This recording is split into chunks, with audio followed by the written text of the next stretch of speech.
Assalamualaikum warahmatullahi wabarakatuh. Kami dari kelompok 8 ingin mempresentasikan materi yang berjudul Kebijakan Ekonomi dalam Pembangunan. Kami terdiri dari 3 anggota, yaitu saya sendiri, Hana Halimatus Syadiah, Deli Ayuning Tias, dan juga Lara Sukma Maritia Hanafi. Pengertian kebijakan ekonomi.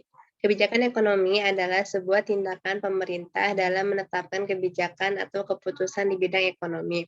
Nah, konsep pembangunan biasanya melekat dalam konteks kajian suatu perubahan. Pembangunan di sini diartikan sebagai bentuk perubahan yang sifatnya direncanakan. Nah, menurut para ahli, kebijakan ekonomi itu ada 3 pengertian. Yang pertama, menurut Ealau dan Prewitt. Kebijakan ekonomi ialah sebuah ketetapan yang berlaku yang dicirikan oleh perilaku yang konsisten dan berulang, baik dari yang membuatnya maupun yang mentaatinya. Yang kedua, menurut Roger, yaitu perubahan yang berguna menuju suatu sistem sosial dan ekonomi yang diputuskan sebagai kehendak suatu bangsa. Yang terakhir, menurut Rostow, pembangunan merupakan proses yang bergerak dalam sebuah garis lurus, yakni dari masyarakat terbelakang ke masyarakat negara yang maju. Tujuan dari kebijakan ekonomi itu ditetapkannya kebijakan ekonomi adalah untuk mencapai kemakmuran masyarakat di suatu negara. Selain itu juga untuk meningkatkan kualitas hidup masyarakat untuk kebutuhan hidup dan memperluas distribusi kebutuhan pokok.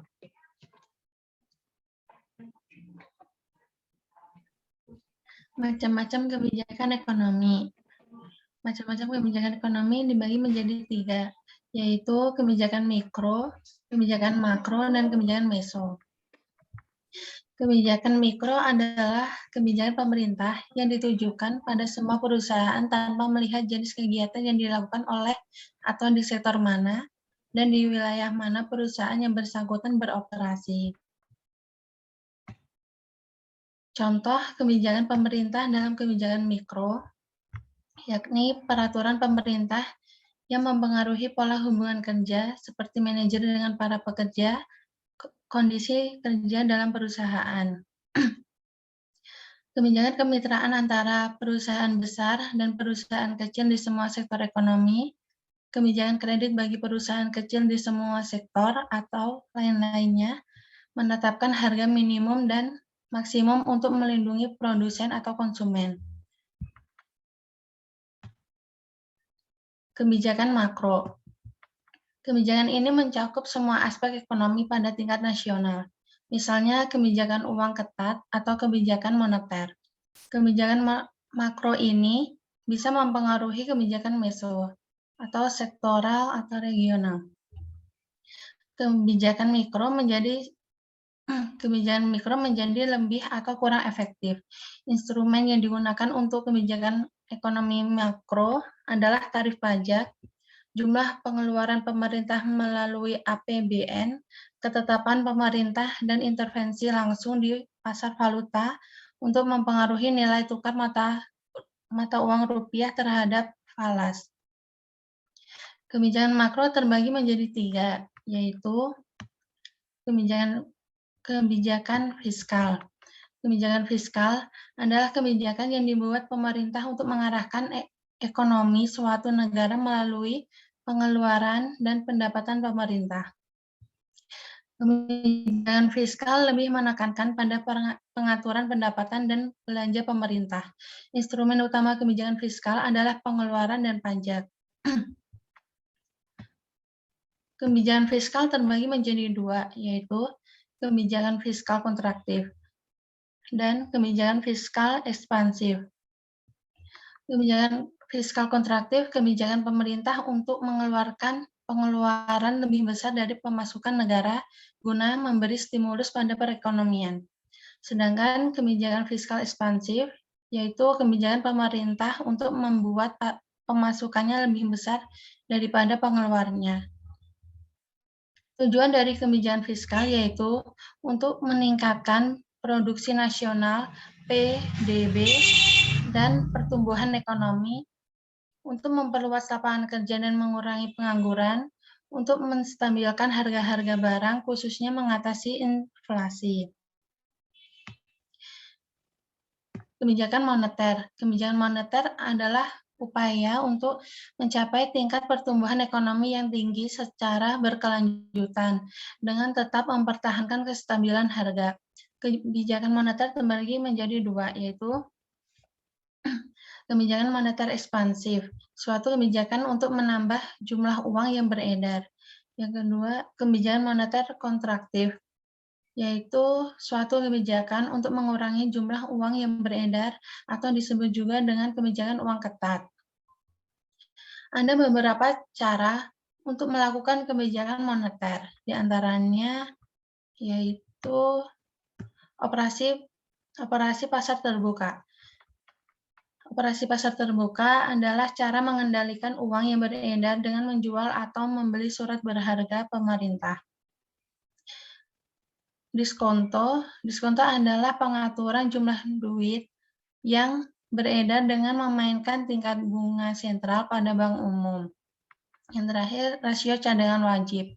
Rasio cadangan wajib adalah mengatur jumlah uang yang beredar dengan memainkan jumlah dana cadangan perbankan yang harus disimpan pada pemerintah. Yang ketiga, kebijakan segi penawaran. Kebijakan segi penawaran adalah kebijakan untuk mempertinggi efisiensi kegiatan perusahaan-perusahaan sehingga dapat menawarkan barang-barang dengan harga yang lebih murah dengan mutu yang lebih baik. Kebijakan meso. Kebijakan meso dibagi menjadi dua arti, yaitu kebijakan ekonomi meso dalam arti sektoral adalah kebijakan ekonomi yang khusus ditujukan pada sektor-sektor tertentu. Setiap departemen pemerintah mengeluarkan kebijakan sendiri yang bisa sama ataupun beda untuk sektornya. Kebijakan ini mencakup keuangan, distribusi, produksi, tata niaga, sistem pengadaan bahan baku, ketenaga kerjaan, termasuk sistem penggajian, investasi, jaminan sosial bagi pekerja, dan sebagainya. Yang kedua, kebijakan ekonomi meso dalam arti regional adalah kebijakan ekonomi yang ditujukan pada wilayah tertentu. Misalnya, kebijakan industri regional di kawasan timur Indonesia, KTI, yang mencakup kebijakan industri regional, kebijakan investasi regional, kebijakan fiskal regional, kebijakan pembangunan infrastruktur regional, kebijakan pendapatan dan pengeluaran pemerintah daerah, kebijakan distribusi pendapatan regional, kebijakan pendapatan, kebijakan perdagangan regional, dan sebagainya. Kebijakan ekonomi regional bisa dikeluarkan oleh pemerintah pusat maupun pemerintah daerah. Next.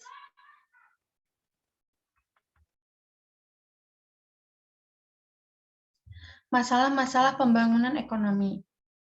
Yang pertama, struktur umur penduduk dan masalah pengangguran, yaitu banyaknya penduduk yang berada di bawah umur, yakni di bawah umur 15 tahun. Dan penduduk usia produktif antara 15 sampai 64 tahun.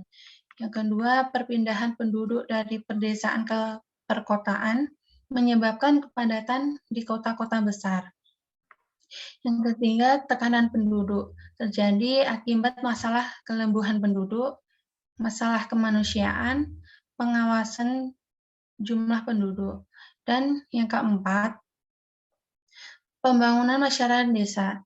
Tidak adanya sinergi antara warga bersama pejabat pemerintah untuk berusaha memperbaiki keadaan perekonomian. Next.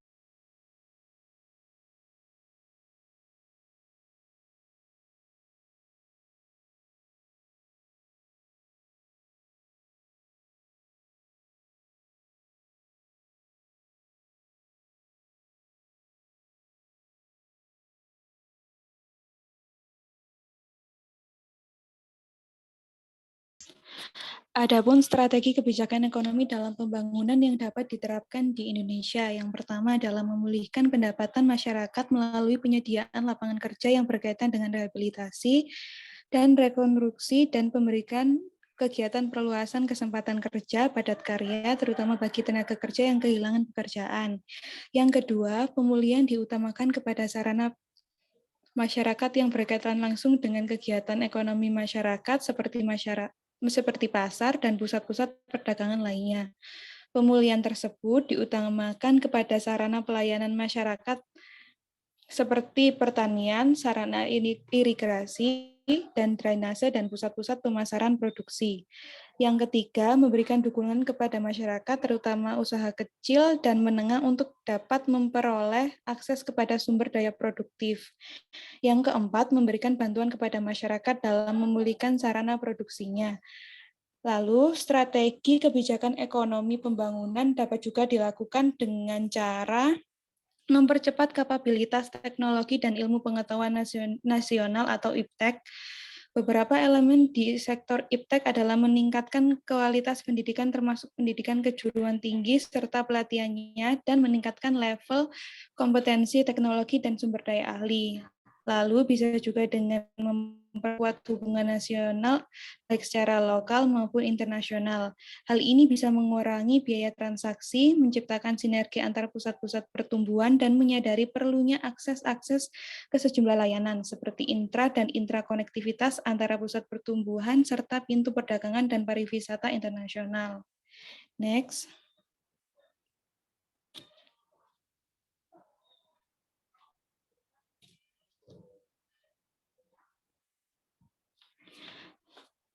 Kesimpulannya adalah tujuan utama atau akhir kebijakan ekonomi adalah untuk meningkatkan taraf hidup atau tingkat kesejahteraan masyarakat.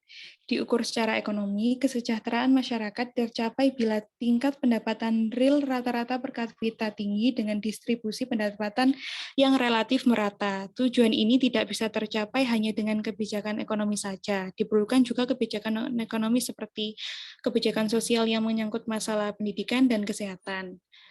Kebijakan ekonomi dan kebijakan non-ekonomi harus saling mendukung untuk mencapai tujuan kesejahteraan masyarakat. Next.